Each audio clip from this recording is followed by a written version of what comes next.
Bonjour ou bonsoir. Notre méditation d'aujourd'hui a pour thème comment tenir ferme dans le mauvais jour. Comment tenir ferme dans le mauvais jour. Je sais que tout être humain aspire au bonheur. N'importe qui aimerait être toujours bien, à l'aise, heureux, épanoui, toujours joyeux, sans aucun problème. Mais la réalité de tous les jours nous montre que parfois, il n'en est pas toujours ainsi. C'est pour cela qu'il est sage d'être prêt, de ne pas être surpris, de savoir que les choses peuvent changer. Et en cette circonstance, que faut-il faire, que ne faut-il pas faire? C'est ce que nous allons voir dans notre méditation d'aujourd'hui, à savoir comment tenir ferme dans le mauvais jour. Nous allons procéder de manière méthodique. Premièrement, nous allons voir qu'est-ce que le mauvais jour. Ensuite, nous allons voir à qui peut-il arriver de vivre un mauvais jour. Troisièmement, nous allons voir comment se manifeste le mauvais jour. Ensuite, nous verrons qu'est-ce qu'il faut faire dans le mauvais jour et qu'est-ce qu'il ne faut pas faire dans le mauvais jour avant d'aborder les fruits de la victoire lorsque quelqu'un a tenu ferme, qu'est-ce qu'il va récolter comme fruit de cette fermeté dans le mauvais jour. Donc, commençons par la définition. Qu'est-ce que le mauvais jour? Oui, il y a des jours qui nous paraissent un peu différents des autres. C'est-à-dire où presque rien ne va, l'atmosphère n'est pas bonne, vous sentez que les choses vont de travers et c'est comme si tout est contre vous, tout est sombre autour de vous. Vous vivez des événements douloureux, des événements qu'on n'aurait jamais souhaité vivre. Ça peut être à cause d'une maladie grave dont vous souffrez. Ça peut être à cause d'une mauvaise nouvelle parce que vous avez subi la perte d'un être cher. Ça peut être à cause d'un échec scolaire, un échec ou d'un problème, un licenciement dans votre lieu de service. Vous avez perdu votre emploi. Ça peut être le jour de l'accouchement pour une femme enceinte. Le jour où elle doit enfanter, c'est vraiment un jour difficile, c'est pas un jour comme tous les autres. Bref, il y a beaucoup de situations dans lesquelles quelqu'un peut vivre un mauvais jour. Ça peut être un moment où vous êtes rejeté par ceux qui vous tenaient compagnie avant, ceux avec qui vous marchiez. Subitement, tout le monde vous tourne le dos, personne n'a plus votre temps, vous vous retrouvez seul, isolé, complètement solitaire. Comme on dit dans le cantique, vous traversez un brûlant désert, une terre aride, sans eau, où vous n'avez pas de compagnie, pas d'amitié. Et parfois, vous sentez même que vous êtes trahi par les vôtres ou même par les membres de votre famille. Les personnes sur qui vous comptiez, ceux avec qui vraiment vous avez cheminé longtemps et sur qui vous aviez beaucoup d'espoir que si un jour il y a un problème, ces personnes vous seront d'un certain secours. C'est à ce moment-là que tous vous abandonnent. On appelle ça un mauvais jour, un moment où vraiment les choses ne vont pas comme vous le souhaitiez. Mais ce qui est important à noter dès le début de notre méditation, c'est que Dieu ne vous a pas abandonné. Alléluia. Oui, l'impression qui se dégage d'emblée quand quelqu'un est dans une situation mauvaise, c'est de penser que Dieu m'a oublié, Dieu ne m'écoute plus, Dieu n'a pas mon temps. C'est vrai que pendant ce moment-là, vous semblez ne pas voir l'exaucement de vos prières. Vous dites que mais j'avais demandé ceci à Dieu, mais je ne vois pas, ou bien c'est plutôt le contraire. Et non, il ne faut pas faire cette erreur de croire que Dieu t'a abandonné. Non. Nous allons voir dans la parole de Dieu le témoignage de beaucoup de personnes qui ont traversé des moments difficiles, mais qui ont tenu ferme et vers la fin, nous avons vu la victoire que le Seigneur leur a accordée. Donc, ne soyons pas pessimistes. Je voudrais préciser que quand moi-même j'étais nouveau converti, j'avais cette fausse conception que comme j'ai déjà donné ma vie à Jésus, ok, tout va aller toujours bien, je n'aurai pas de problème, je serai heureux, toute ma vie sera en rose, je vais marcher sur du velours, tout va me sourire. Voilà ce que les nouveaux convertis ont souvent en tête, que maintenant qu'ils ont cru, tout ira bien. Et pourtant, le Seigneur Jésus-Christ lui-même nous a prévenus qu'il y aura des moments difficiles. Jésus nous a dit dans Matthieu, chapitre 26, verset 41, Matthieu, chapitre 26, verset 41, que veillez et priez afin que vous ne tombiez pas dans la tentation. Veillez et priez afin que vous ne tombiez pas dans la tentation. La chair, l'esprit est bien disposé, mais la chair est faible. dont le Seigneur lui-même nous a mis en garde, que sachez qu'il y aura des moments de tentation, des moments d'épreuve, des moments vraiment très difficiles que nous allons traverser après que nous serons devenus ses disciples. Et il nous a donné la conduite à tenir, de veiller et de prier. Ces deux actions préventives, la vigilance et la prière, sont d'une importance capitale pour la vie d'un enfant de Dieu. Malheureusement, en temps normal, quand tout va bien, nous oublions de veiller et de prier. Nous négligeons la vigilance et la prière. Nous nous laissons aller et plus tard, c'est lorsqu'on est déjà devant les difficultés, c'est quand on est déjà dans des problèmes qu'on regrette, qu'on se dit « Ah, si je savais », alors qu'on aurait pu devancer l'ennemi en prenant, tu peux devancer le diable, oui, en prenant des mesures préventives, dans la vigilance, dans la prière, et cela va t'aider dans le moment difficile.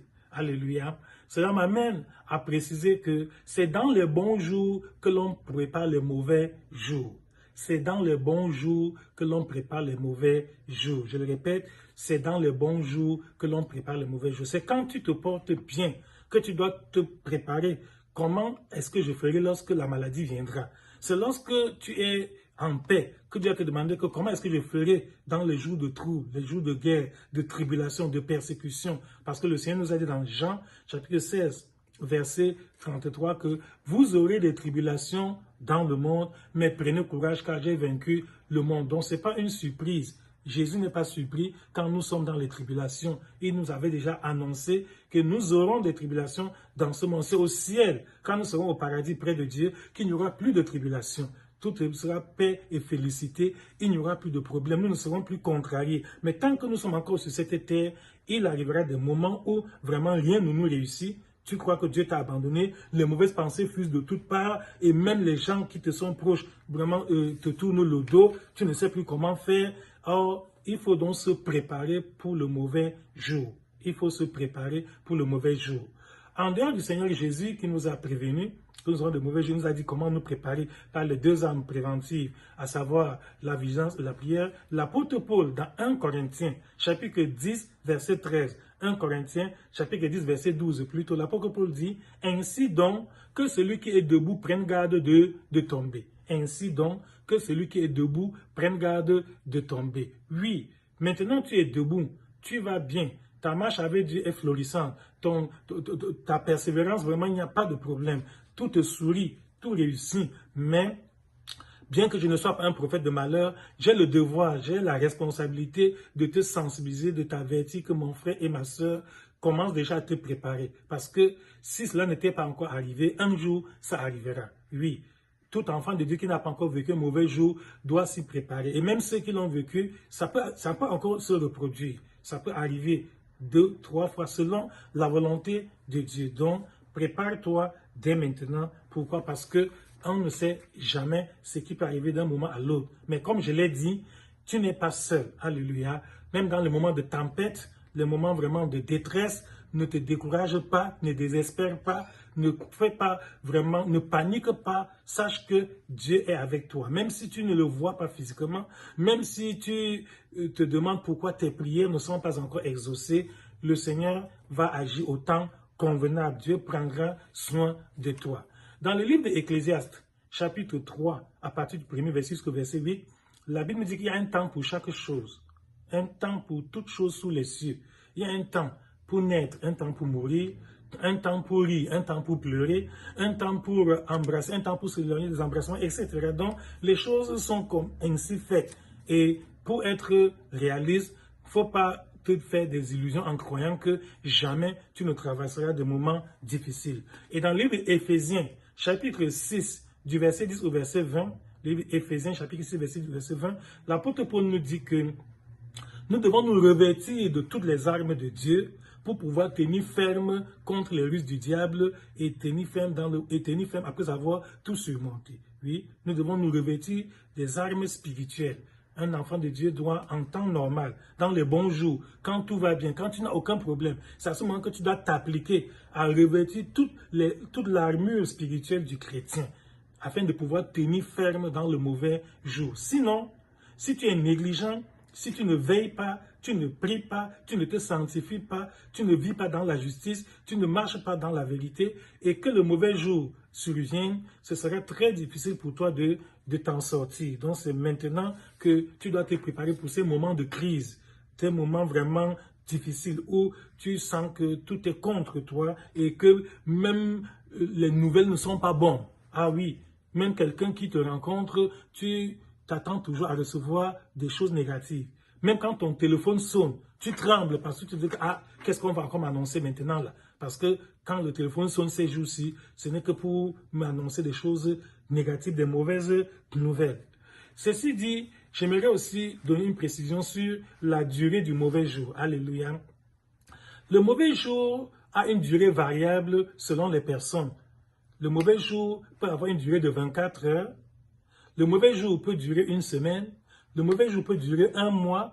Le mauvais jour peut durer même toute une année ou même plus. Tout dépend. Nous verrons dans la Bible des personnes qui ont vécu des moments difficiles, qui leur ont pris beaucoup de temps, plusieurs mois, pour ne pas dire des années. Donc, quand on parle du mauvais jour, ne pense pas que c'est juste une période de 24 heures et que c'est terminé. Non, ça dépend des circonstances dans lesquelles tu te trouves.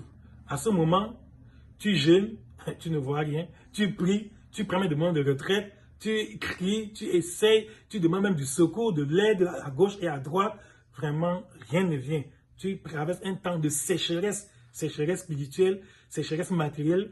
Même matériellement, tu es démuni, tu n'as même pas de quoi subvenir à tes besoins. Sécheresse émotionnelle, tu n'as même pas le réconfort de ton frère ou de ta sœur, ceux même sur qui tu comptais. T'abandonnes, chacun te tourne de dos, chacun s'occupe de soi-même. Mais dans 1 Pierre, chapitre 4, verset 12, 1 Pierre, chapitre 4, verset 12, la Bible nous dit que, bien-aimés, ne soyez pas surpris comme d'une chose étrange, de la fournaise ardente qui est au milieu de vous pour vous éprouver. Alléluia. Donc ça ne doit pas être une surprise pour toi. Cela est arrivé au bois vert qui est Jésus-Christ. Ça peut aussi arriver au bois sec que nous sommes, nous ses disciples. D'ailleurs, dans Luc, chapitre 6, verset 40, le Seigneur Jésus a dit que le disciple n'est pas plus que son maître, mais tout disciple accompli sera comme son maître. Alléluia. Voilà donc ce que nous voulions donner comme précision sur ce premier point. Qu'est-ce que le mauvais jour? C'est un moment difficile, un moment où tes forces t'abandonnent, vraiment toutes les assurances, les certitudes que tu avais sont ébranlées. Toi-même, tu te demandes si tu n'as pas fait un mauvais choix. Il y en a dans le mauvais jour qui se demandent, est-ce que je n'ai même pas mal fait en donnant ma vie à Jésus? Peut-être que j'aurais dû, parce qu'à ce moment-là, le diable te montre ceux qui n'ont pas cru, les païens, qui n'ont pas certains problèmes auxquels tu es en train de faire face. Et si tu n'es pas vraiment ferme dans la foi, tu peux te mettre à chanceler et à regretter, alors que Jésus est toujours avec toi et qu'il est même à l'œuvre, sa main invisible est en train de travailler pour pouvoir t'aider. Alléluia. Ceci dit, nous passons à une autre question. Qui peut vivre un mauvais jour? Dans la naïveté, certaines personnes pensent que ce n'est que ceux qui ont péché qui peuvent expérimenter des moments difficiles. Non, non. Le mauvais jour peut arriver à tout le monde, à tout chrétien. Si ce n'est qu'à cause du péché que les hommes traversaient des moments difficiles, Jésus-Christ, le Fils de Dieu, n'aurait pas eu un mauvais jour. Ah oui, puisque Jésus était parfait. Jésus n'a jamais commis d'erreur.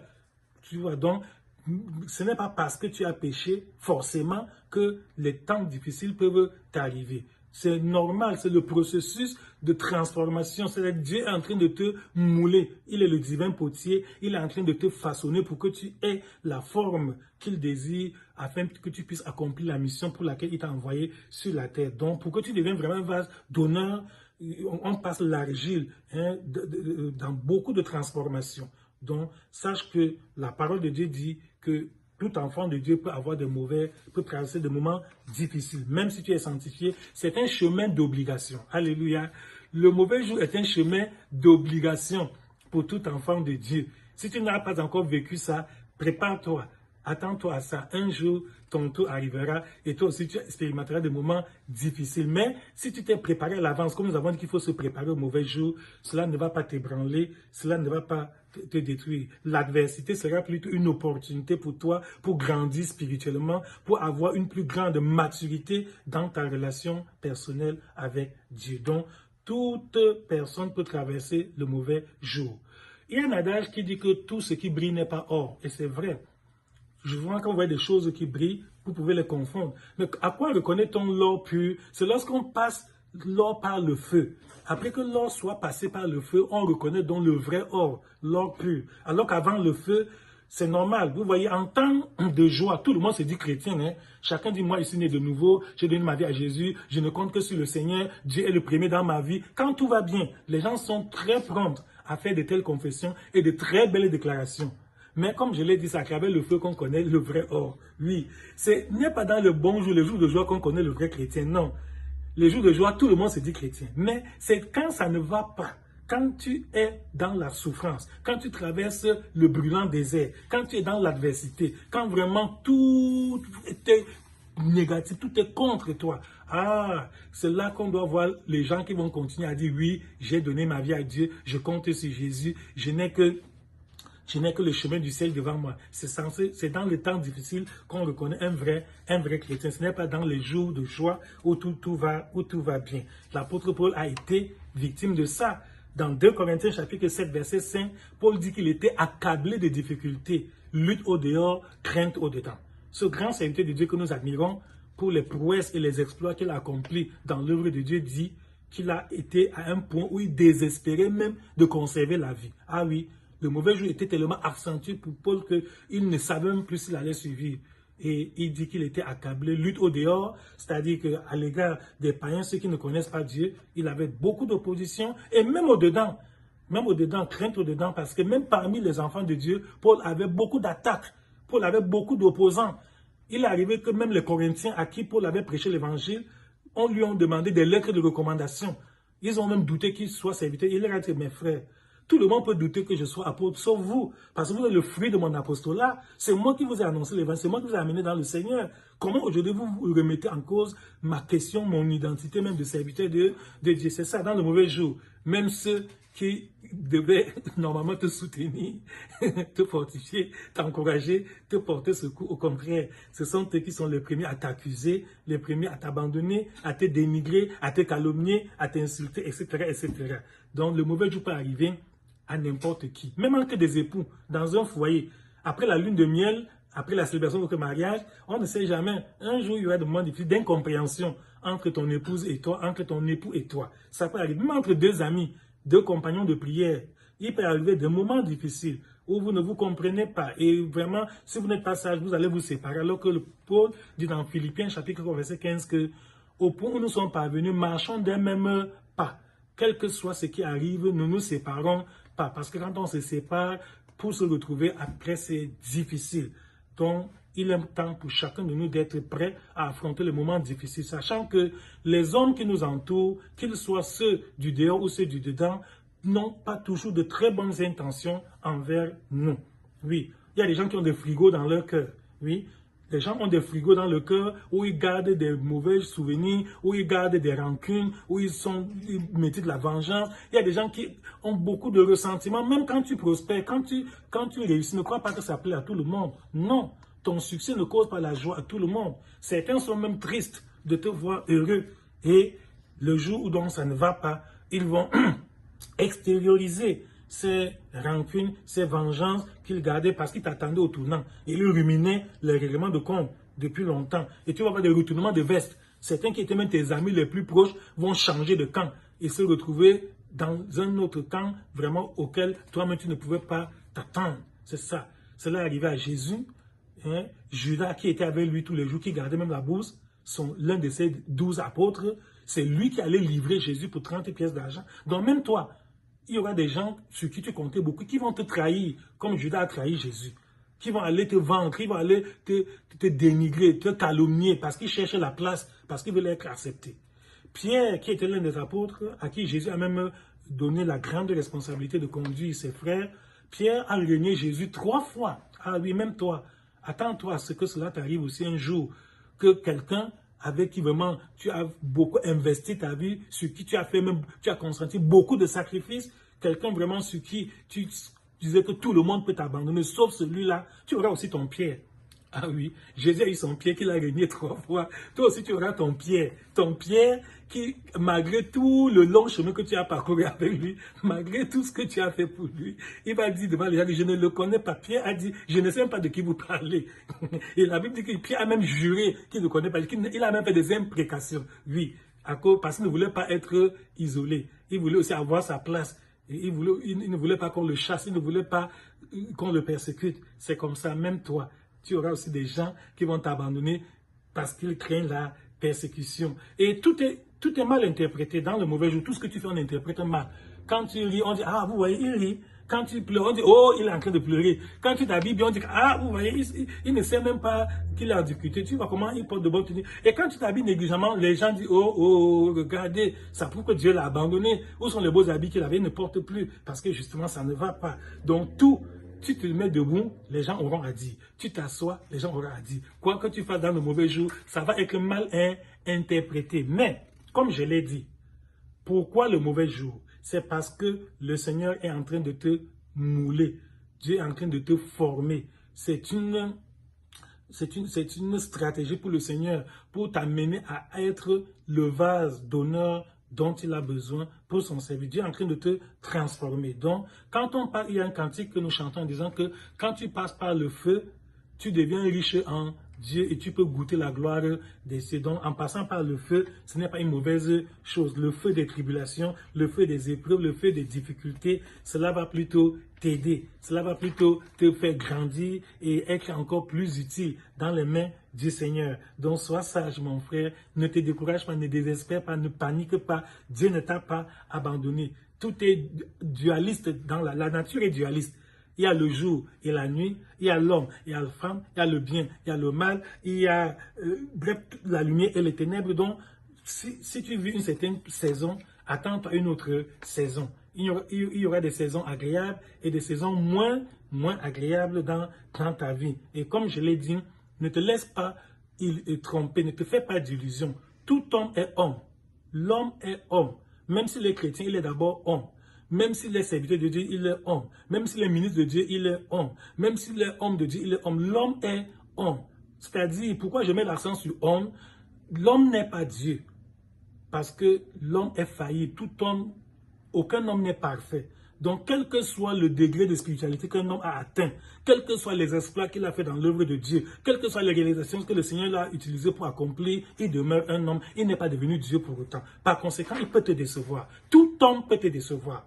Même l'homme le plus spirituel, le plus sanctifié. Pourquoi? Parce qu'il y a des jours où il agit sous ses impulsions humaines. Il agit selon ses propres réflexions. Donc, certes, les gens pensent que quand quelqu'un est déjà enfant de Dieu, il ne peut plus commettre d'erreurs. Ce n'est pas vrai. Les erreurs peuvent aussi survenir sur notre chemin. Donc, Dieu laisse que le mauvais jour vienne. Parfois, c'est aussi pour nous délivrer de l'idolâtrie. Alléluia. Parce que très souvent, nous sommes idolâtres.